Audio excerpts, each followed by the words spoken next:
उमा महेश्वराय नमः। आप सभी का हमारे YouTube चैनल पर हार्दिक स्वागत है।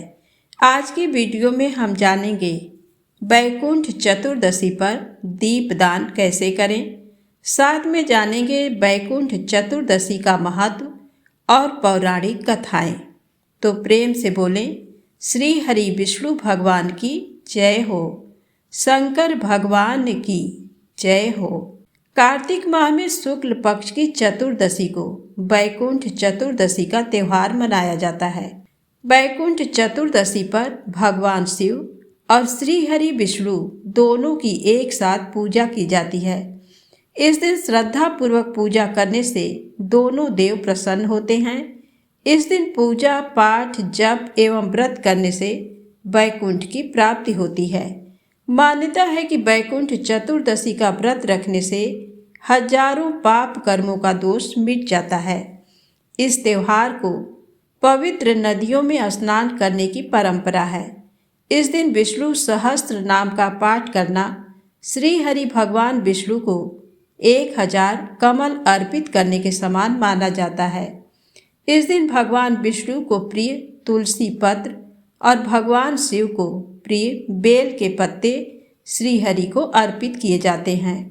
इस दिन पीपल का पत्ता लेकर उस पर हल्दी से स्वास्तिक बनाएं और श्री हरि के चरणों में अर्पित करें। पीले रंग की मिठाई का भोग लगाएं।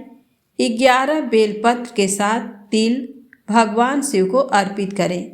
गाय को जौ के आटे से बनी रोटियां खिलाएं।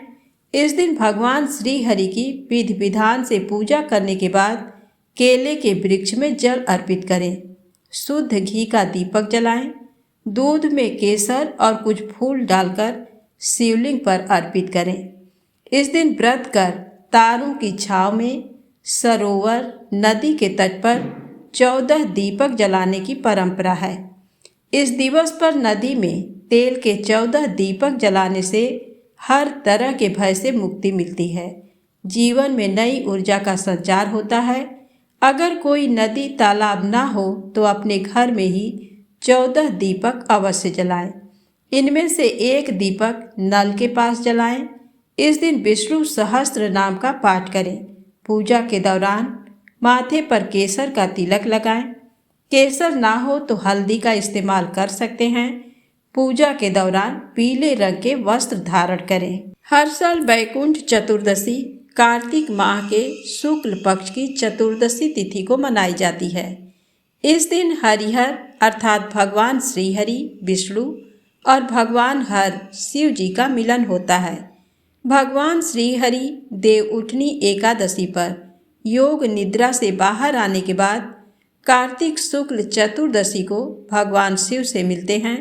भगवान शिव उन्हें दोबारा सृष्टि के संचालन का दायित्व संभालने को देते हैं और उसके बाद से मांगलिक कार्य प्रारंभ हो जाते हैं। चातुर्मास में जब भगवान विष्णु योग निद्रा में होते हैं तो भगवान शिव सृष्टि के संचालक और संहारक दोनों के दायित्व को निभाते हैं। वैकुंठ चतुर्दशी एक ऐसा अवसर है जिस दिन आप भगवान शिव और भगवान विष्णु दोनों की एक साथ पूजा करके उन्हें प्रसन्न कर सकते हैं। साथ ही उन दोनों की कृपा प्राप्त कर सकते हैं। शिव पुराण की कथा के अनुसार वैकुंठ चतुर्दशी के दिन ही भगवान शिव ने भगवान विष्णु को चक्र प्रदान किया था। इस दिन जो भी व्यक्ति भगवान विष्णु की विधि विधान से पूजा करता है उसे मृत्यु के बाद वैकुंठ धाम में स्थान प्राप्त होता है। वो जन्म मरण के बंधन से मुक्त होकर मोक्ष प्राप्त करता है। अब आइए सुने वैकुंठ चतुर्दशी से जुड़ी पौराणिक कथाएं। पौराणिक कथा के अनुसार एक बार की बात है, नारद जी पृथ्वी लोक से घूमकर वैकुंठ धाम पहुँचते हैं। भगवान विष्णु उन्हें आदर पूर्वक बिठाते हैं और प्रसन्न होकर उनके आने का कारण पूछते हैं। नारद जी कहते हैं, हे प्रभु, आपने अपना नाम कृपा निधान रखा है। इससे आपके जो प्रिय भक्त हैं वही तर पाते हैं। जो सामान्य नर नारी हैं वह वंचित रह जाते हैं। इसलिए आप मुझे कोई ऐसा सरल मार्ग बताएं जिससे सामान्य भक्त भी आपकी भक्ति कर मुक्ति पा सकें। यह सुनकर विष्णु जी बोले, हे नारद, मेरी बात सुनो। कार्तिक शुक्ल पक्ष की चतुर्दशी को जो नर नारी व्रत का पालन करेंगे और श्रद्धा भक्ति से मेरी पूजा अर्चना करेंगे, उनके लिए स्वर्ग के द्वार साक्षात खुले होंगे। इसके बाद विष्णु जी जय विजय को बुलाते हैं और उन्हें कार्तिक चतुर्दशी को स्वर्ग के द्वार खुला रखने का आदेश देते हैं। भगवान विष्णु कहते हैं कि इस दिन जो भी भक्त मेरा थोड़ा सा भी नाम लेकर पूजन करेगा वह वैकुंठ धाम को प्राप्त करेगा। प्रेम से बोले विष्णु भगवान की जय हो। अब आइए सुने दूसरी पौराणिक कथा। एक बार भगवान विष्णु देवाधिदेव महादेव का पूजन करने के लिए काशी आए। वहां मणिकर्णिका घाट पर स्नान करके उन्होंने 1000 स्वर्ण कमल पुष्पों से भगवान विश्वनाथ के पूजन का संकल्प किया। अभिषेक के बाद जब वे पूजन करने लगे तो शिव जी ने उनकी भक्ति की परीक्षा के उद्देश्य से एक कमल पुष्प कम कर दिया। भगवान श्रीहरि को पूजन की पूर्ति के लिए 1000 कमल पुष्प चढ़ाने थे। एक पुष्प की कमी देखकर उन्होंने सोचा, मेरी आंखें भी तो कमल के ही समान हैं। मुझे कमल नयन और पुंडरीकाक्ष कहा जाता है।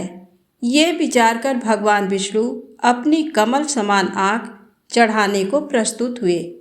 विष्णु जी की इस अगाध भक्ति से प्रसन्न होकर देवाधिदेव महादेव प्रकट होकर बोले, हे विष्णु, तुम्हारे समान संसार में दूसरा कोई मेरा भक्त नहीं है।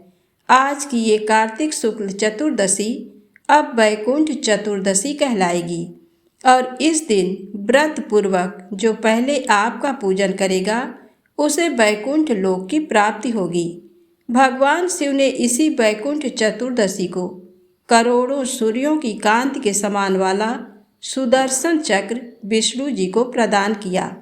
शिव जी तथा विष्णु जी कहते हैं कि इस दिन स्वर्ग के द्वार खुले रहेंगे। मृत्यु लोक में रहने वाला कोई भी व्यक्ति इस व्रत को करता है वह अपना स्थान वैकुंठ धाम में सुनिश्चित करेगा। तो प्रेम से बोले श्री हरि विष्णु भगवान की जय हो, शंकर भगवान की जय हो। अब आइए सुने वैकुंठ चतुर्दशी से जुड़ी तीसरी पौराणिक कथा। धनेश्वर नामक एक ब्राह्मण था जो बहुत बुरे काम करता था।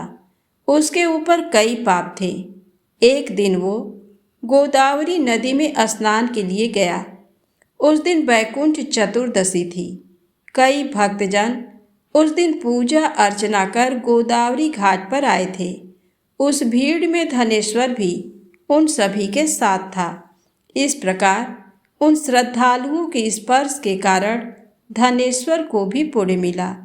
जब उसकी मृत्यु हो गई तब उसे यमराज लेकर गए और नरक में भेज दिया। तब भगवान विष्णु ने कहा, ये बहुत पापी है, पर इसने वैकुंठ चतुर्दशी के दिन गोदावरी स्नान किया और श्रद्धालुओं के पुण्य के कारण इसके सभी पाप नष्ट हो गए, इसलिए इसे वैकुंठ धाम मिलेगा। अतः धनेश्वर को वैकुंठ धाम की प्राप्ति हुई। तो प्रेम से बोलें श्री हरि विष्णु भगवान की जय हो, शंकर भगवान की जय हो।